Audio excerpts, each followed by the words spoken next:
Okay, we need to take a look at gas laws, and to do that, we need to review that kinetic molecular theory.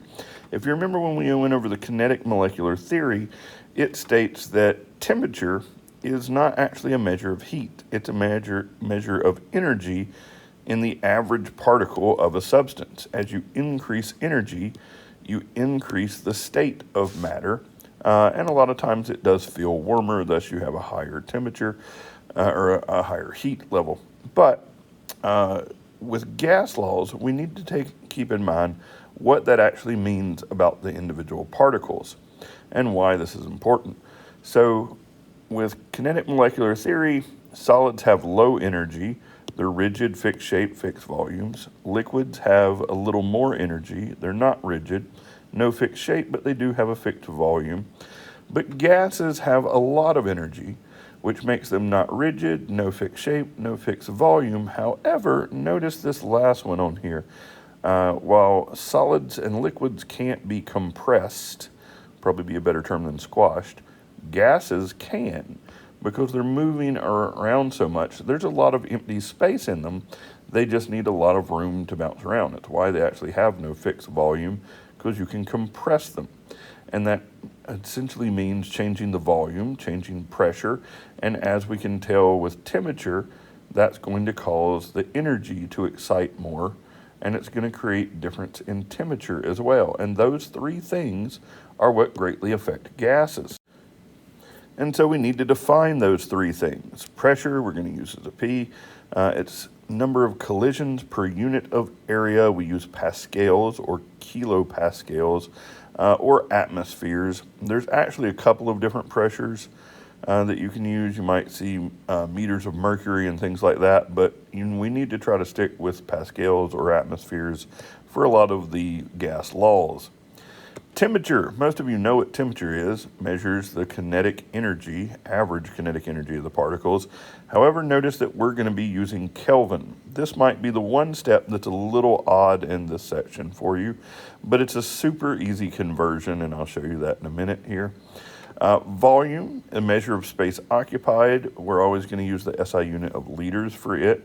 And then we learned about moles before, and so you need to know that we use an N as simply the number of moles, and it's the number of particles in a sample.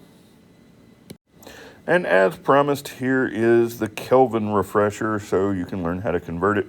What you need to know is Kelvin is just a different scale from Celsius or Fahrenheit, and we're not really going to even use Fahrenheit. That's something pretty much only Americans use here. But with Celsius is what a lot of your problems will be in. Just add 273 to get Kelvin. The reason it's so different is because Kelvin 0 is considered absolute zero, which is theoretical, something nothing's ever gotten to, where Celsius's 0 is based on water, so it's where water freezes. So 0 degrees Celsius, water would be freezing, and 273 degrees Kelvin, water would be freezing, because you just add 273 to whatever the Celsius is to get Kelvin. Also, you've probably seen this term before, but STP, no, not the oil company. It's standard temp and pressure, okay? This needs to be told in certain situations so that you know the gas laws will work. And all temperatures will have to be converted to Kelvin for our next conversions to work. Other things to keep in mind for gas laws, there's large numbers of molecules, lots of space between particles. They're all in constant random motion. That's the whole having a lot of energy. They have to be moving. No energy lost after collision. That's a big one because they bump into each other, but it's a perfect collision. They transfer the energy in opposite directions, things like that. No energy lost. All gases move at the same speed at a certain temperature. Again, temperature is the measure of the average kinetic energy, and kinetic energy is movement, so that should make sense. So first up, we have Boyle's law. Boyle's law only involves pressure and volume. And essentially, all these are going to state is a relationship, a mathematical relationship between different parts of gases. Since Boyle's is pressure and volume, you have whatever your starting pressure and volume is and what your ending pressure and volume is. So it essentially just says you multiply pressure times volume that you start with, and it will equal the pressure times the volume ending with. What this does is essentially says if pressure increases, volume is going to have to decrease. So if the pressure increases from 1 to 2, the volume will have to decrease from 1 to 2 in order for that statement to be true down here. At the same time, if pressure decreases, volume will have to increase. So if this pressure goes down over time, that means the volume will have to go up over time. And that's all this one's stating, and it's as simple as having 3 of them, putting them in here, and solving the equation for the last one. Yes, a little bit of algebra, but a lot of life involves algebra. Very simple, just multiplying and dividing to move across sides, okay? Some examples of thinking of Boyle's law, I like to think of a bicycle pump the best, because if you think about it, you're pressing down, so you're increasing the pressure, right? Well, that's going to decrease the volume of the air in there. That's why it tries to escape. Increase pressure, decrease volume. If you pull it back up, that's going to increase the volume, which is going to cause the pressure to lower, meaning more air is going to go into it, right? And so that's the entire principle of a bicycle pump. It's also the same principle of your lungs. So you basically have your muscles decrease the lung volume, and that pushes air out. So basically you're squeezing your lungs shut. That increases pressure because you're decreasing volume, pushing the air out. Then your muscles pull back, and they increase the volume as you breathe in, and that decreases pressure, so air wants to move into them instead of out of them. It's all of Boyle's law. It's how it works. Next up, we have Charles' law. Charles' law only involves temperature and volume. So no longer looking at pressure, just looking at temperature and volume. And again, it's another mathematical relationship, but notice this time the two are divided on each side. So your initial volume divided by your initial temperature has to be equal to your final volume divided by your final temperature. What does this mean? Well, it means if temperature increases, volume increases.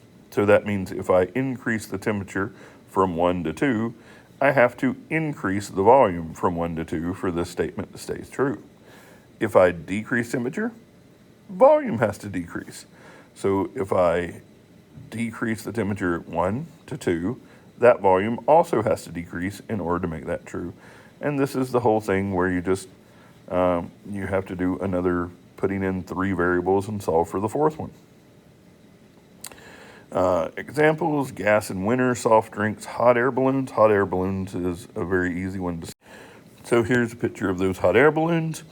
Realize that with hot air balloons, they have a torch type thing that heats up the air. That causes the air to move faster, meaning it increases in its volume, increasing temperature, increasing volume. When it decreases its volume and go down.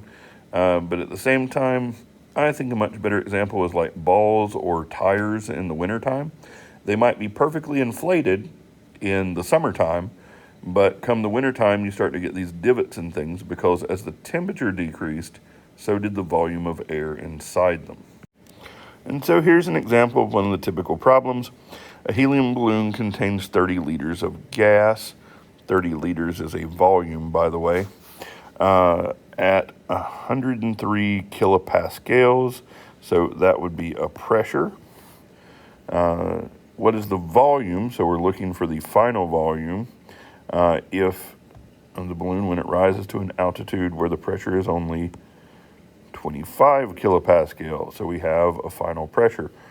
So if you remember, that's Boyle's law, where we have pressure 1 times volume 1 is equal to pressure 2 times volume 2. And we have the initial volume and the initial pressure. And we have the final pressure, but we do not have the final volume. And so really what you want to do there is you want to solve it for that V2, which just means I'm going to divide both sides by P2. That would cancel out over there. And then I can write that to get V2, I now have my initial volume, which was 103 kilopascals, and that's going to be multiplied by my 30 liter volume, and it has to be divided by my final pressure, and that will give me my final answer of, I think it's about 124 liters. Let's put that in a calculator. Here we go. And you see it was done the exact same way. They just went ahead and wrote their number in for the variable there, which is fine to do. And you solve it for that final variable, and you get your answer. We got it 124. So here we have another practice problem. Balloon inflating in a room at 24 degrees Celsius. Now remember, we're going to have to change that to Kelvin by adding 273. That has a volume of 4 liters, so it has volume and temperature. The balloon is heated to a temperature of 58 degrees Celsius, so we're also going to have to change that one to Kelvin. What is the new volume if pressure is constant? And notice it does have to say pressure is constant because that means that variable is not changing. That also means that we're using Charles' law. Charles' law, remember, is just initial volume over initial temperature is equal to final volume over divided by final temperature. Now, again, we did have to change those temperatures. The thing that we don't have in this is going to be that V2. That really simply can be changed by multiplying both sides by T2, because that would cancel that out, and you would end up with V2 is equal to V1 divided by T1 times T2. Again, we had to add 273.